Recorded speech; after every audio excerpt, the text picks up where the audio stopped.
Assalamualaikum warahmatullahi wabarakatuh. Halo teman-teman semua. Pernah nggak sih kalian bertanya, siapa sebenarnya menguasai laut? Apakah semua negara itu berhak memanfaatkannya?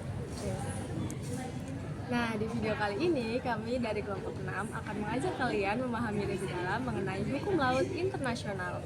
Kami akan membahas beberapa hal penting mulai dari Konvensi Hukum Laut 1982, laut teritorial, zona ekonomi eksklusif, hingga landas kontinen. Materi kali ini sangat penting karena berkaitan langsung dengan kedaulatan rakyat dan pemanfaatan sumber daya laut. Jadi, pastikan kalian simak sampai akhir ya. Yuk, langsung saja kita mulai pembahasannya. Bismillahirrahmanirrahim. Assalamualaikum warahmatullahi wabarakatuh. Halo teman-teman, perkenalkan saya Intan Araini. Saya di sini akan membahas mengenai Konvensi Hukum Laut 1982. Nah, sebelum kita masuk ke pembahasan yang lebih dalam, alangkah lebih baiknya kita pahami dulu apa itu Konvensi Hukum Laut 1982 dan mengapa konvensi ini penting sekali untuk hukum laut internasional. Konvensi Perserikatan Bangsa-Bangsa tentang Hukum Laut 1982 atau yang dikenal sebagai United Nations Convention on the Law of the Sea itu merupakan perjanjian internasional yang mengatur seluruh aspek hukum laut secara komprehensif. Konvensi ini sering disebut sebagai konstitusi laut karena ia mencakup hampir semua hal yang berkaitan dengan laut, seperti batas wilayah, hak dan kewajiban negara, lalu pemanfaatan sumber daya, sampai ke perlindungan lingkungan laut. Nah, di Indonesia sendiri, UNCLOS ini sudah diratifikasi melalui Undang-Undang Nomor 17 Tahun 1985 yang dimana berarti aturan ini sudah mempunyai kekuatan hukum yang mengikat dan juga wajib diterapkan.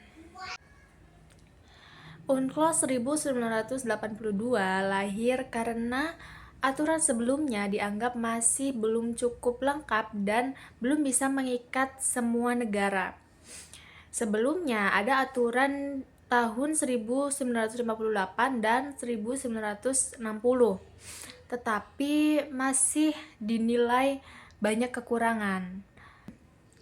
Akhirnya, PBB mengadakan konferensi besar yang berlangsung lebih dari 10 tahun, dimulai dari tahun 1972 hingga 1982. Selain itu, setelah Perang Dunia Kedua, laut juga tidak hanya dianggap sebagai jalur transportasi, tetapi mulai dilihat sebagai sumber daya alam yang sangat besar. Tujuan dari UNCLOS sendiri yaitu menciptakan aturan yang adil, jelas, dan mencegah konflik antar negara, serta memastikan pemanfaatan laut dilakukan secara damai dan juga berkelanjutan. UNCLOS mengatur ruang laut secara lengkap mulai dari perairan pedalaman, laut teritorial, zona ekonomi eksklusif, hingga laut lepas dan dasar laut internasional. Setiap zona memiliki hak dan aturan yang berbeda-beda. Selain itu, UNCLOS juga mengatur jalannya setiap kegiatan di perairan laut seperti pelayaran, lalu penelitian, pemanfaatan sumber daya, hingga perlindungan lingkungan laut. Bagi Indonesia, UNCLOS ini sangat penting karena melalui konvensi ini, Indonesia diakui secara resmi menjadi negara kepulauan atau archipelagic state, yang artinya laut di antara pulau-pulau kita itu resmi diakui menjadi wilayah kedaulatan Indonesia. Yang tentunya ini sangat bermanfaat bagi keutuhan wilayah Indonesia, baik secara hukum internasional maupun secara politik. Oke, baik teman-teman, sekarang kita beralih ke laut teritorial. Nah, sebelumnya apa itu laut teritorial? Laut teritorial yaitu wilayah laut sejauh 12 mil dari garis pantai yang di bawah kedaulatan suatu negara. Di wilayah ini, negara punya kekuasaan penuh sama seperti di daratan.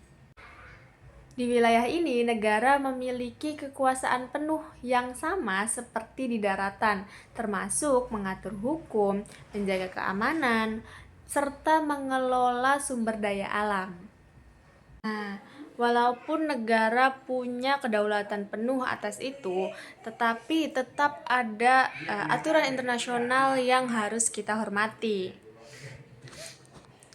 Salah satunya adalah hak lintas damai, di mana kapal-kapal asing boleh melalui atau melewati jalur laut teritorial kita selama kapal itu tidak mengganggu keamanan dan ketertiban negara yang dilewatinya. Kalau kapal-kapal itu melakukan hal-hal yang mencurigakan seperti spionase atau pencemaran, maka negara berhak mengambil tindakan. Jadi, keseimbangan antara kedaulatan negara dan kepentingan internasional tetap terpenuhi. Kesimpulannya, UNCLOS 1982 bukan hanya sekedar aturan, tetapi menjadi dasar penting dalam menjaga ketertiban dan keamanan di laut dunia. Selanjutnya akan disampaikan oleh rekan saya. Terima kasih. Halo teman-teman, pada kesempatan kali ini saya akan membahas tentang Zona Ekonomi Eksklusif atau ZEE dan juga landas kontinen dalam perspektif hukum laut internasional. Pertama, kita mulai dari Zona Ekonomi Eksklusif atau ZEE. ZEE adalah wilayah laut yang berada di luar laut teritorial suatu negara dengan batas maksimal sejauh 200 mil laut dari garis pangkal. Di wilayah ini, negara pantai itu tidak punya kedaulatan penuh seperti di laut teritorial, tapi punya hak untuk berdaulat, yang artinya negara boleh memanfaatkan sumber daya yang ada di sana seperti ikan, minyak, dan gas.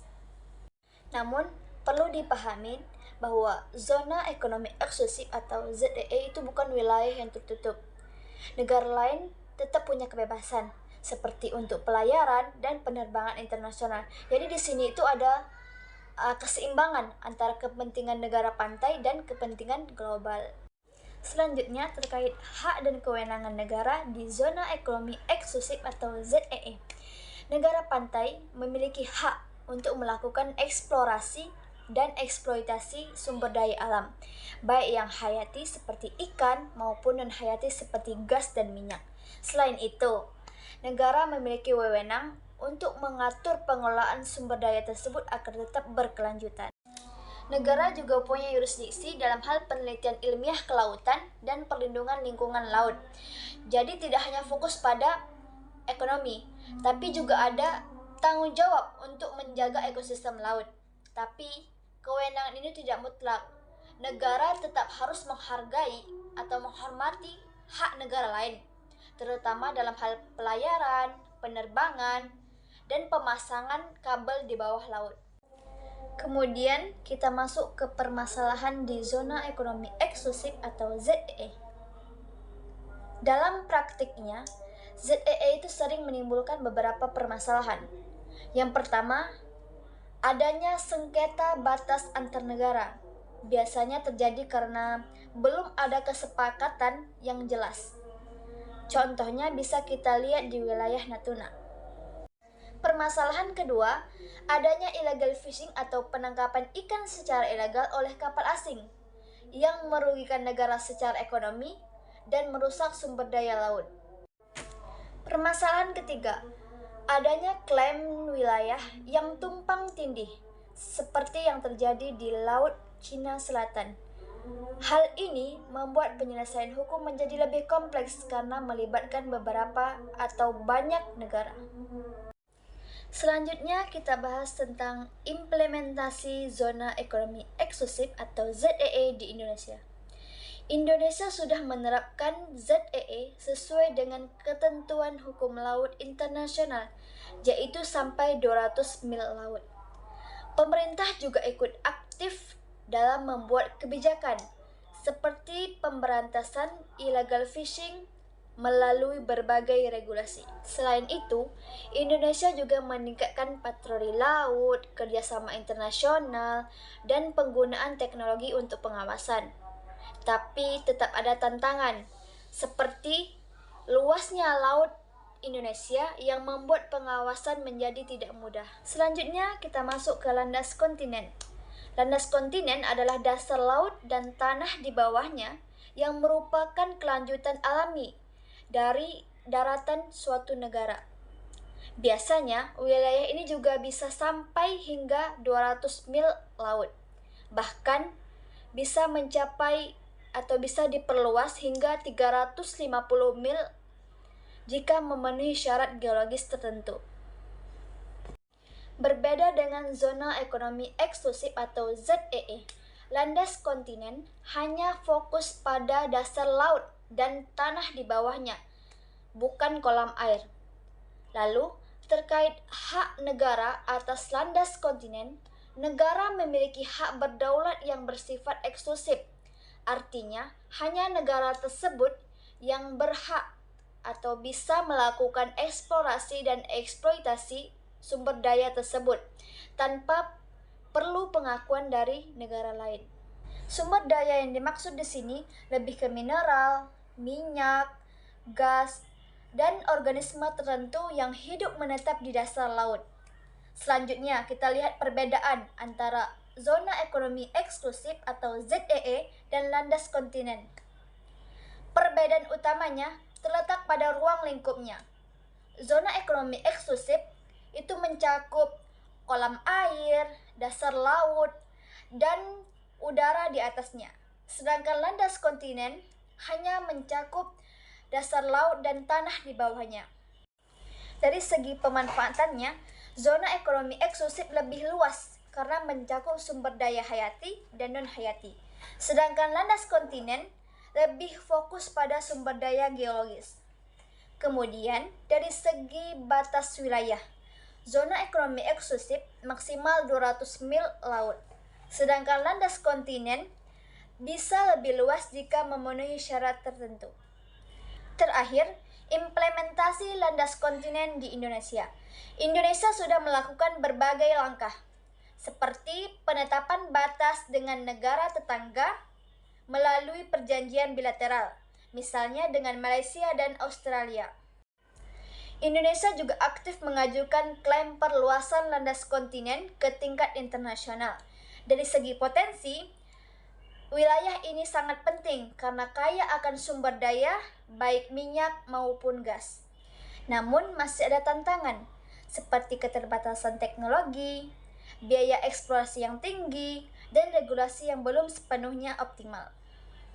Kesimpulannya, baik zona ekonomi eksklusif atau ZEE dan landas kontinen adalah bagian penting dalam hukum laut internasional yang memberikan hak kepada negara untuk memanfaatkan sumber daya laut. Namun, dalam pelaksanaannya tetap harus memperhatikan keseimbangan antara kepentingan nasional dan internasional. Nah, itu tadi pembahasan yang dapat kami sampaikan. Kurang dan kurangnya kami mohon maaf. Billahi taufiq wal hidayah. Wassalamualaikum warahmatullahi wabarakatuh. Bye, see you.